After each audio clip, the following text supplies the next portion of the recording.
우리에게 주시는 하나님 말씀은 구약 이사야 35장 1절에서 4절의 말씀이 되겠습니다. 오늘 말씀을 이정선 권사님 나오셔서 봉독해 주시겠습니다. 우리 모두 하나님 말씀 받기 위해 자리에서 일어나시기 바랍니다.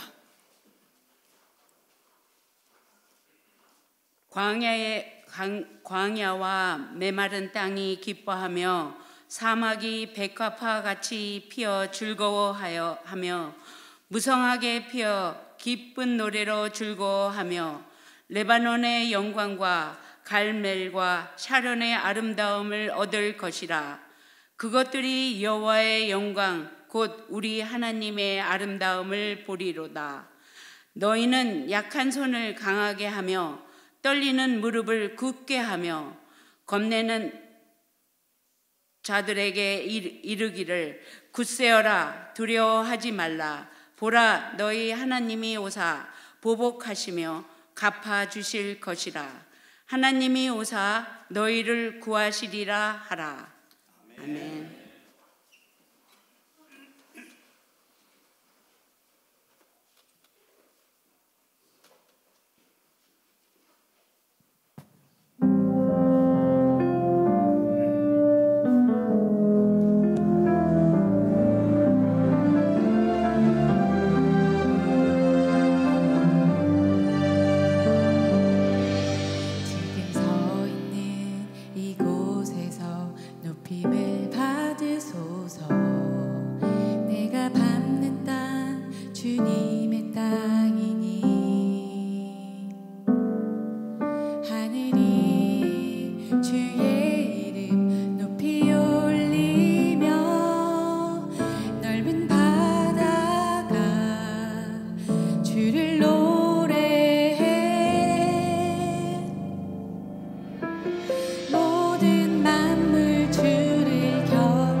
모든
아름다운 찬양을 불러주신 박현아 집사님에게 감사를 드립니다. 우리 강림절에 어울리는 아름다운 찬양이었습니다. 오늘은 그가 오신다라는 제목으로 함께 하나님 말씀을 나누겠습니다. 이제 성탄의 절기가 시작되었습니다. 성탄절은 기독교의 큰 절기며 축제입니다. 예수 그리스도의 탄생을 축하하는 경건하고 기쁜 날입니다. 이 성탄의 절기에 여러분의 가정에 하나님의 크신 은총이 함께하시기를 축원합니다. 성탄절 속에는 중요한 기독교 신앙의 핵심이 담겨져 있습니다. 전통적으로 전달되어 온 성탄절의 중요한 신앙은 희망, 기쁨, 평화, 그리고 사랑이죠. 이 주제들은 2000년 동안 꾸준히 성탄절마다 수많은 그리스도인들에게 전달되어졌던 기독교의 핵심입니다. 오늘은 이 주제들 중에 하나인 희망에 대한 말씀을 나누려고 합니다. 희망은 모든 사람들에게 있어서 없어서는 안 될 삶의 활력소지요. 아무리 힘들고 어려운 삶을 살아도 희망만 있다면 견딜 수 있습니다. 사람이 삶을 포기하는 것은 희망을 버렸을 때입니다. 그러나 희망을 버리지 않는 한 사람은 절대로 자기의 삶을 포기하지 않습니다. 오늘 본문의 배경은 이렇습니다. 오늘날 우리가 전쟁과 경제의 혼돈 그리고 자연재해 속에서 얼마나 고통스러워합니까? 마찬가지로 이스라엘이 그러한 상황입니다. 그들은 역사의 소용돌이 속에 있었습니다. 주변의 강대국들이 흔들리고 있습니다. 새로운 신흥 국가들이 등장하면서 소아시아 지역을 발칵 뒤집어 놓았습니다. 이러한 와중에 이스라엘의 운명은 그야말로 풍전등화와 같이 보였습니다. 사회는 혼돈에 빠졌고 신앙을 외쳐야 하는 종교인들은 자신의 삶을 위해 백성들을 억압하고 빈부의 격차는 점점 커지고 사회의 윤리는 사라져버립니다. 사람들이 한계에 다다른 어려움을 만나면 이상하게 나타나는 건 욕심입니다. 여러분, 현재 유럽에 다양한 나라들이 있잖아요. 그 나라의 부정부패 1위가 어딜까요? 너무 재밌게도 러시아입니다. 그 나라가 부정부패 1위입니다. 현재. 그러면 2위는 어딜까요? 유크레인입니다. 너무 이상하지 않습니까? 지금 두 나라 치열하게 싸우고 있는데 부정부패 1위와 2위가 러시아와 유크레인이다 하는 것입니다. 언제 죽을지 모른다. 우리 어떻게 될지 모른다. 내가 기회 있을 때 돈 갖고 있어야 된다. 뭐 이런 생각을 하면서 부정부패 1위와 2위를 찍고 있습니다. 사람이 진짜 어려워지면 좀 욕심을 버리고 하나님 앞에 나와야 할 텐데 반대로 어려워지면 점점 더 욕심만 늘어난다 하는 것입니다. 욕심이 지배하는 곳에 윤리가 있을 수 없습니다. 그러한 혼돈 속에서 이사야가 외치고 있는 것입니다. 여러분, 다시 한번 3절의 말씀을 보십시오. 너희는 약한 손을 강하게 하며 떨리는 무릎을 굳게 하며 겁내는 자들에게 이르기를 굳세어라, 두려워하지 말라. 보라, 너희 하나님이 오사 보복하시며 갚아주실 것이라. 하나님이 오사 너희를 구하시리라. 이사야는 힘을 내라고 외치고 있습니다. 힘을 내라는 근거가 무엇입니까? 무조건 힘내라가 아닙니다. 그가 오신다. 하나님이 오신다. 그가 누굽니까? 메시아입니다. 그리스도이십니다. 하나님의 아들이 오신다고 하는 것입니다. 그분을 기다리면서 힘을 내라고 외치고 있습니다. 여러분도 힘을 내십시오. 주님이 오십니다. 주님이 오시는 날이 결국 성탄절이 될 것입니다. 주님을 기다리면서 힘을 내십시오. 성탄절은 기다림의 절기입니다. 신앙이란 기다리는 것입니다. 인생은 기다리는 것입니다. 기다린다고 하는 건 희망이 있기 때문입니다. 아니, 희망이 없으면 기다려서 뭐 하겠습니까? 또 무엇을 기다리겠습니까? 메시아는 이스라엘의 희망이었습니다. 지금도 예수 그리스도는 모든 믿는 자들의 희망이 됩니다. 그리스도가 저와 여러분의 마지막 희망입니다. 세상 어디에 희망이 있겠습니까? 과연 대통령에게 희망을 둘 수 있겠습니까? 여러분의 건강에 희망을 둘 수 있겠습니까? 여러분의 자녀에게 희망을 두시겠습니까? 희망을 둘 수 있는 그 어디도 무엇도 누구도 없습니다. 우리의 희망은 여전히 예수 그리스도십니다.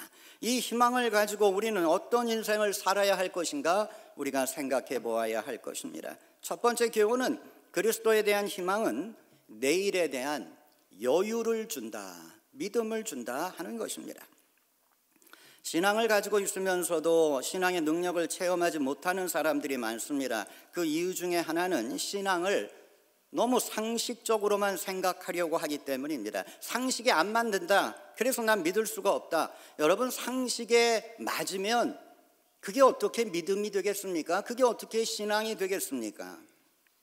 자신의 상식에 벗어난다는 말을 한다든지 행동을 하면 정신병자 취급을 해버리는 경우도 있습니다. 물론 신앙은 상식적이어야지요. 그러나 상식 안에만 머물러 있어서는 안 됩니다. 신앙의 세계는 상식을 넘어 거대한 비상식의 세계를 포함하고 있는 것입니다. 베드로가 무리를 걸었습니다. 상식적으로 말이 안 되지요. 소년의 점심으로 5,000명이 먹었습니다. 그건 이해가 되십니까? 상식적으로 말이 안 됩니다. 그러나 성서는 이러한 것들을 증거하고 있고 기독교인들은 이것을 믿음으로 받아들이고 있습니다. 신앙은 과학이 아닙니다. 신앙은 윤리도 아닙니다. 신앙은 사람을 구원하는 하나님의 능력입니다. 이러한 것들이 사람에게는 불가능해 보일지 몰라도 하나님에게 불가능하겠습니까? 신앙은 내 힘으로 감당할 수 없는 불가능의 세계를 믿는 것입니다. 자신을 보면서 한탄하고 삶을 포기하는 사람은 더 이상 아무런 희망이 없다고 생각하기 때문입니다. 여러분, 사막이 변할 수 있습니까? 사막이 과연 옥토가 될 수 있을까요? 일반적으로는 불가능하죠. 그러나 그 불가능하다고 생각되는 일들이 오늘날은 어떻습니까? 이루어지고 있잖아요. 여러분, 전 세계의 공항이 얼마나 많습니까? 그 모든 공항 중에 가장 큰 공항이 어디에 있습니까? 두바이입니다. 미국이 아닙니다. 영국도 아니고 프랑스도 아니고 두바이예요. 두바이의 공항이 세계에서 가장 큰 공항입니다. 지금 한국이 공항을 증설했다고 큰 소리 치고 있지만 그래봤자 전 세계에서 3번째입니다. 두바이를 이길 수가 없어요. 자, 사막에 꽃이 필 수 있을까? 지금 피고 있잖아요. 이 두바이보다 더 거대한 도시를 지금 건설하려고 하고 있잖아요. 그러면 아니, 인간도 하는 일을 하나님이 못하실까? 아니, 어떻게 사막에 꽃이 핍니까? 자, 인간도 꽃을 피운다 하는 것입니다. 하물며 하나님은 인간이 상상할 수 없는 더 위대한 일을 하시는 거죠. 성서는 말합니다. 광야와 메마른 땅이 기뻐하며 사막이 백합화 같이 피어 즐거워하며 무성하게 피어 기쁜 노래로 즐거워하며 레바논의 영광과 갈멜과 샤론의 아름다움을 얻을 것이라. 하나님의 기적 같은 일들이 일어난다 하는 것입니다. 제 집에 있는 제 책상 위에 2개의 사진이 있습니다. 아주 오랫동안 그 자리를 지켜오는 2개의 사진입니다. 하나는 38년 된 제 아내의 사진입니다. 제 아내와 1987년 2월 12일에 결혼식을 하고 그리고 13일에 제주도에 놀러 갔다가 찍은 사진입니다. 저 사진이 38년 동안 제 책상 앞에 붙어 있습니다. 8년 전에 제 아내와 캔쿤에 휴가를 갔습니다. 이 캔쿤 같은 데는 음식을 먹기 전에 팁을 먼저 주어야 돼요. 그래야 서비스가 좋아요. 그날도 팁을 먼저 줬어요. 한 20불 줬어요. 그랬더니 이 웨이터가 무척 저에게 다정하게 친절하게 이야기를 하는 겁니다. 여기 무슨 일로 왔느냐, 뭐 좋은 일 때문에 왔느냐. 그래서 제가 내 아내와 결혼 30주년으로 왔다. 그랬더니 저에게 깜짝 놀라면서 아니 어떻게 30년을 한 여자랑 살 수 있냐고, 그 30년을 살았던 비결이 뭐냐고 그렇게 물어봤어요. 그냥 웃으면서 넘어갔는데 저는 그 웨이터의 그 질문을 마음속에 좀 두고 생각해 봤어요. 나는 내 아내와 왜 사는가? 그리고 과연 나의 현재는 38년 된 이 결혼 생활을 지켜가는 나만의 비밀은 뭘까? 가만히 생각해 보니까 이 사진이 아닌가 하는 생각이 들었어요. 저는 이 사진을 언제 주로 보냐 하면 제 아내와 싸웠을 때, 마음에서 막 화가 막 치밀어 오를 때 제 책상에 앉으면 바로 앞에 크게 딱 붙어 있습니다. 그럼 저는 저 사진을 보면서 갑자기 그런 생각이 들어요. 내 아내가 38년 전에는 이렇게 아름다웠구나, 이렇게 해맑았구나, 이러한 맑고 밝은 여자가 나한테 시집 와가지고 고생하는구나, 그런 생각이 딱 들어오게 되잖아요. 아니, 정상적인 남자라면.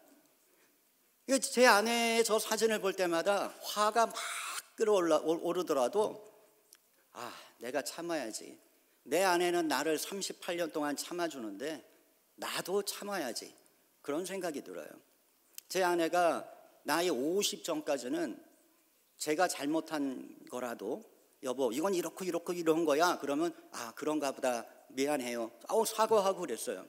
근데 50 넘어간 다음부터는 저한테 그렇게 말하는 걸 배워서 그런지 제가 여보 이렇게 잘못된 거야, 그러면 그게 아니고 이건 이런 거야 하고 따지기 시작합니다. 그래서 요즘은 본인이 잘못해도 웬만한 거는 잘못했다는 말을 안 해요. 솔직히 99.9% 제가 먼저 미안하다고 그럽니다. 제가 잘한 것도 제가 미안하다고 그래요. 왜 그러냐 하면 저 사진 때문에 화가 나가지고 책상 앞에 앉아서 저 사진을 딱 보는 순간 미안한 마음이 드는 거예요. 괜히 미안한 거예요. 그래서 항상 제가 먼저 사실은 사과를 하죠. 자, 그래서 제가 이 얘기를 하고 싶어서 하는 건 아니고, 우리 남자분들도 아내 사진 갖고 계세요? 가장 젊을 때, 그리고 가장 아름다울 때의 사진을 여러분도 책상 앞에 딱 붙여 놓으세요. 그리고 화날 때마다 보세요. 미안하다, 내가 좀 더 잘해줘야 될 텐데, 내가 이 사람의 얼굴에 웃음을 계속 지켜줘야 될 텐데 하는 그러한 마음으로 바라보면 또 용서가 돼요. 다시 미안하다, 화해하게 되고. 그래서 제가 그 웨이터의 당신의 결혼 30년의 비결이 뭡니까? 라는 그러한 질문에 나는 사진이다, 나중에 혼자 그렇게 대답을 했습니다. 이 사진 저에게 굉장히 중요한 의미가 있어요. 또 하나의 사진이 있는데 여전히 제 책상 이번엔 왼쪽에 붙어 있는 사진입니다. 자, 제가 사진 이야기를 한 건 이 사진을 이야기하기 위함이죠. 여러분이 먼저 기억하시겠죠? 첫 번째 설교 제목이 나갈 때 있던 사진입니다. 저는 이 사진을 볼 때마다 내 목회가 힘들고 어렵고 누군가가 말썽을 피우고 그럴 때마다 저는 이 사진을 봅니다. 그리고 속으로 중얼거리는 건 나는 못해도 하나님은 하신다, 하나님에게는 불가능이 없다. 저는 그것을 제 스스로에게 이야기하곤 합니다. 이 사진은 계단입니다. 뉴멕시코 산타페 여러분 가보셨나요? 뉴멕시코 산타페에 가면 꼭 가봐야 할 교회가 있습니다. 로레타 채플이라고 하는 곳입니다. 로레타 채플. 이 계단은 로레타 채플이라고 하는 교회에 있는 계단입니다. 이 교회는 1878년에 세워졌습니다. 이 교회는 색다른 성가대석을 가지고 있습니다. 저기 그 꿈틀꿈틀하는 게 계단이고 그 위가 성가대석입니다. 그런데 이 교회를 그 당시에 프랑스의 설계사가 설계를 했는데 이 교회를 다 짓고 나서 보니까 정말 빅 미스테이크를 저지른 거예요. 그건 뭐였냐면 1층에서부터 2층으로 올라가는 계단을 안 만든 거예요. 그래서 이거를 어떻게 해결할까 고민을 해봤는데 당시에 미국의 유명한 설계사들도 이 공간에서는 계단이 안 나온다, 2층은 그냥 포기해라, 이렇게 나온 겁니다. 그런데 당시에 저 교회를 짓고 있었던 수녀들은 이 교회를 지키고 싶고 2층의 성가대에서 크리스마스 칸타타를 하고 싶은 거예요. 근데 방법이 없잖아요. 산타페시를 뒤졌는데 아무도 내가 하겠다고 하는 사람이 없었던 겁니다. 아니 미국의 유명한 그 설계사들 다 포기한 걸 아니 어떻게 누가 해내겠습니까? 그런데 어느 날 진짜 지나가는 허름한 남자 한 명이 들어왔습니다. 그의 이름은 호세였어요. 호세, 그가 내가 해보겠다고 그렇게 나온 겁니다. 아무도 믿지 않았죠. 수녀들도 믿지 않았어요. 그런데 이 사람이 단 2주 만에 저걸 완성한 겁니다. 여러분이 사진으로는 잘 안 보이시지만 저기는 기둥이 없어요. 그러니까 이 계단 자체가 그 하중을 감당하면서 이렇게 올라가는 거죠. 저게 세상에 나왔을 때 모든 설계사들이 다 깜짝 놀랐어요. 아니 기둥 없이 어떻게 계단을 짓지? 아니 기둥의 하중을 어떻게 이렇게 분산시키지? 정말 깜짝 놀란 겁니다. 이거는 기적이다. 이걸 만들 수 있는 인간은 없다. 사람들 그렇게 이야기를 한 것입니다. 그런데 이 호세라고 하는 이 목수가, 그것도 설계사도 아니고 목수가 저걸 만들곤 그냥 아무런 대가도 받지 않고 가버린 거예요. 그리고 저 계단은 33개입니다. 세 계단으로 되어 있어요. 자기는 예수님의 33년을 생각하면서 계단을 만들었다. 그리고 가버린 거예요. 근데 수녀들이 이 사람을 찾은 거죠. 아니 뭔가 보답을 해야죠. 찾았는데 이 사람은 없어요. 그래서 수녀들이 생각한 건 예수님의 아버지의 이름이 히스패닉어로 호세잖아요. 아, 예수님의 아버지가 오셨구나. 예수님의 아버지가 우리 성탄절 칸타타를 위해 오셔서 이걸 만들어 주셨구나. 그렇게 전설로 내려오게 된 것입니다. 여러분 뉴멕시코 산타페에 가면 한번 가볼 만한 곳이잖아요. 거기는 미국에서 가장 오래된 도시니까.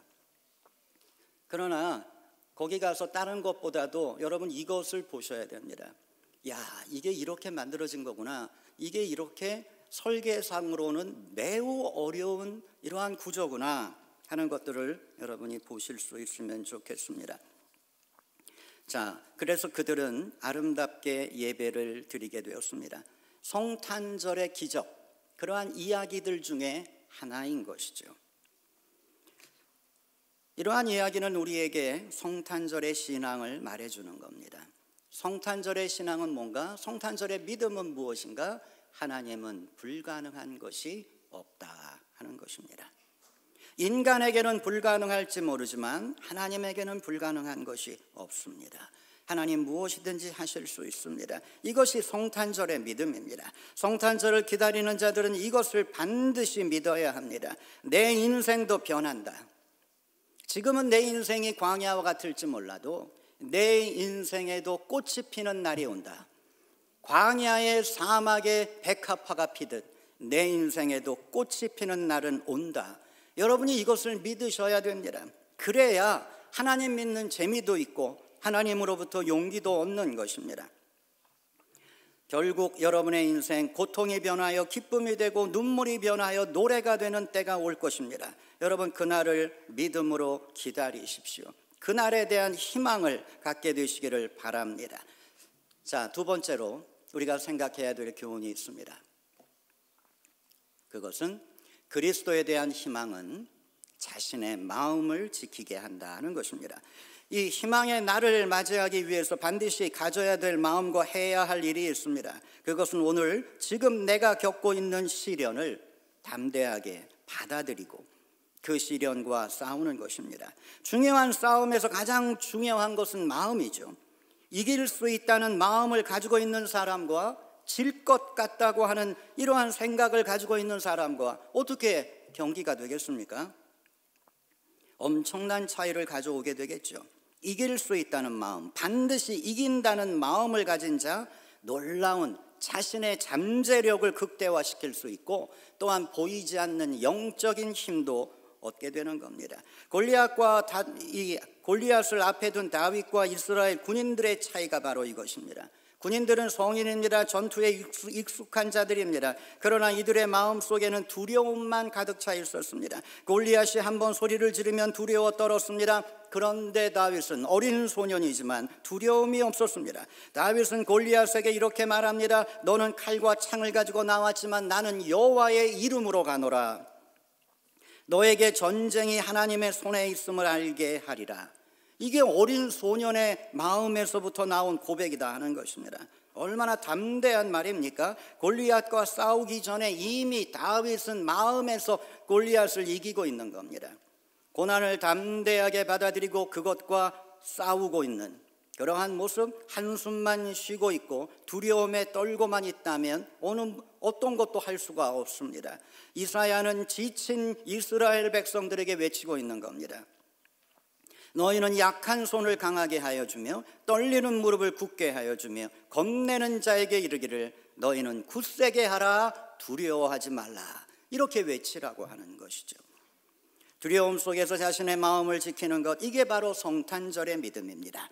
두려움을 극복하고 아무리 어려운 일이 있어도 참고 견디는 것입니다. 고난의 때는 지나갑니다. 이것이 영원한 것이 아닙니다. 또한 하나님께서는 우리가 견딜 수 없는 고난은 주시지 않습니다. 모든 고난을 얼마든지 참고 견딜 수 있습니다. 이 믿음을 가져야 될 것입니다. 그리스도가 오십니다. 그날까지만 참고 있으면 되는 것입니다. 하나님의 자녀답게 담대하게 자신의 마음을 지키며 나아가시는 그것이 바로 성탄절의 믿음입니다. 자, 마지막으로 우리가 생각해야 될 것이 성탄절에 대한 희망은 MVP를 믿게 한다. 저기 조금 잘못 나왔네요. MVV가 아니고 P입니다. MVP. 여러분, 비즈니스 세계에서 요즘 자주 등장하는 단어가 MVP입니다. 스포츠에서는 MVP가 뭔가요? The most valuable player. 그게 MVP잖아요. 아주 훌륭한 선수, 그 최고의 선수에게 주는 상 MVP잖아요. 그런데 이게 비즈니스에서는 아니에요. 이게 MVP가 most valuable player가 아니라 비즈니스에서는 minimum viable product예요. 이게 굉장히 중요한 건데 사람들이 이건 너무 몰라요. 이거 모르면 다 망하는 거예요. 왜 요즘 한국에 이 홈레스들이 많아졌는지 아십니까? 이 은퇴한 사람들이 자기 돈 다 비즈니스에 쏟아부어가지고 가게 열고 뭐하고 하다가 다 망한 거예요. 그러니까 집에도 못 들어가고 그냥 길거리를 헤매고 있다 하는 거죠. 이게 이 사람들 뭘 잘못했나? 이 가장 중요한 원칙을 잃어버린 거예요. MVP를 잃어버린 거죠. 그래서 망한 거예요. 이 MVP라고 하는 이 말은 Minimum Viable Product라고 하는 건 최소 실행 가능 제품이라는 거예요. 이게 무슨 말이냐 하면 여러분 어떤 사람이 컴퓨터 사업을 시작하려고 합니다. 그냥 기가 막힌 아이디어가 있어요. 그런데 이거 만들기만 하면 대박이 날 것 같은 거예요. 그래가지고 100개, 1000개를 만들어 놓고 가게를 오픈한다. 오피스를 차리고 공장을 만들고 결국 망할 수밖에 없는 구조다 하는 것입니다.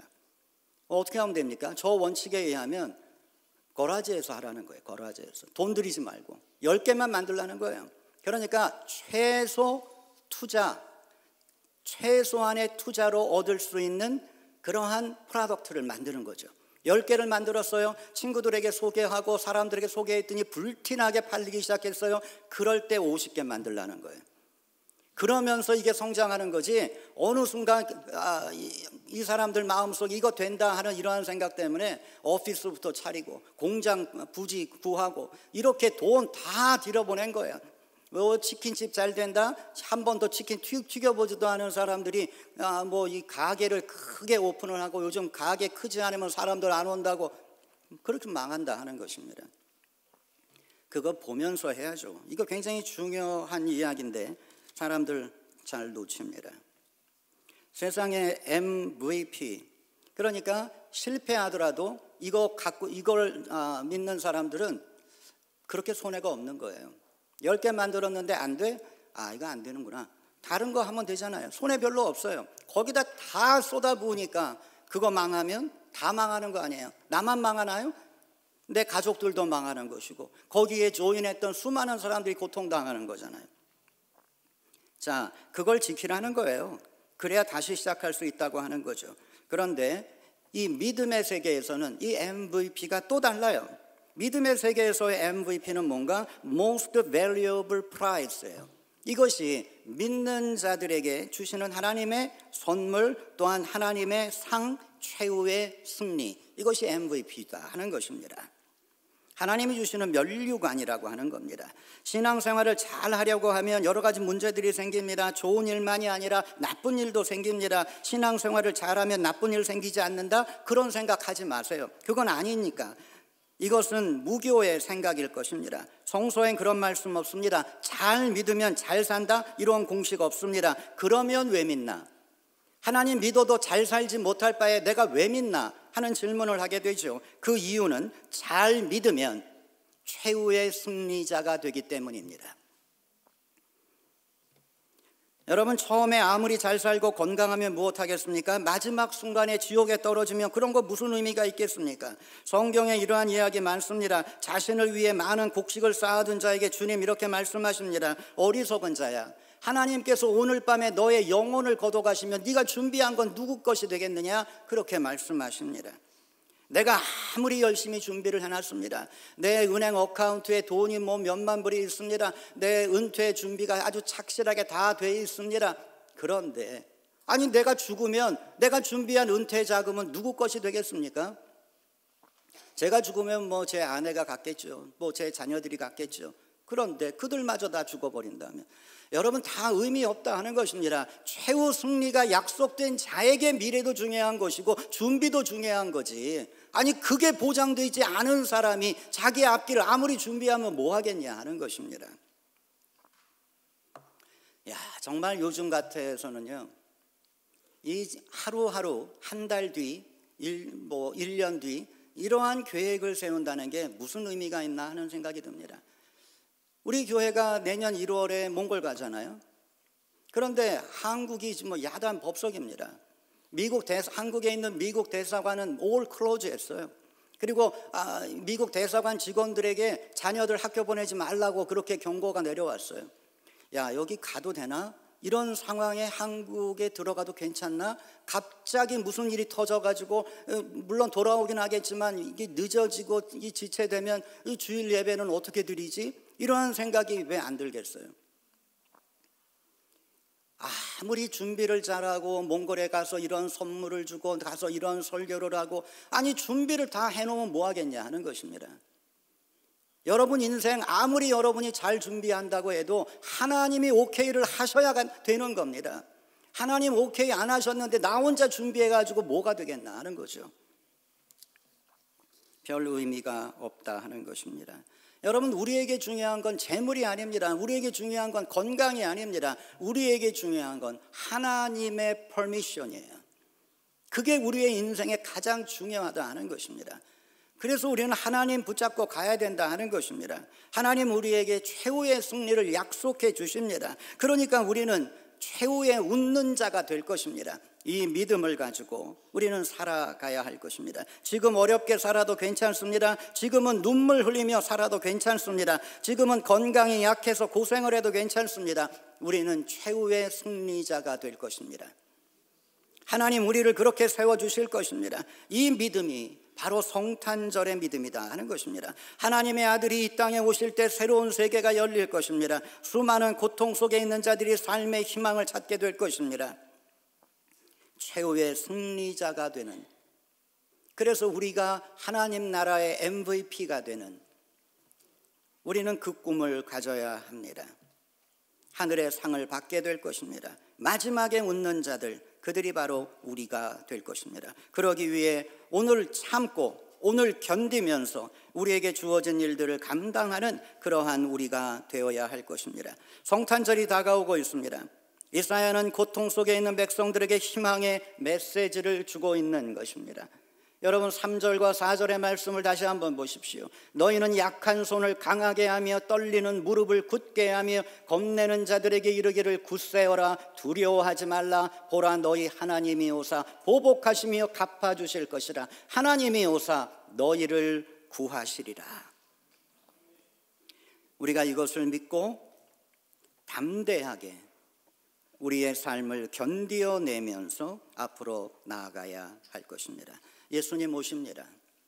그것이 성탄절의 믿음입니다. 성탄절 2000년 전에 지나간 거 아닌가요? 네, 2000년 전에 성탄절은 지나갔죠. 그러나 주님은 우리의 인생 가운데 오실 것입니다. 그리고 반드시 우리에게 새로운 힘을 주시고 우리 모두를 하나님의 나라로 이끌어 주실 것입니다. 이러한 믿음을 가지고 성탄절을 맞이하시는 여러분 되시기를 예수님의 이름으로 축원합니다. 기도하겠습니다. 은혜로우신 하나님, 먼 옛날 무려 2600년 전에 하나님의 종 이사야는 주님 오실 걸 예언했습니다. 그리고 사람들은 그렇게 오랫동안 주님을 기다려왔습니다. 주님 이 땅에 오셨고 또 승천하신 이후에 약속하셨습니다. 내가 다시 온다.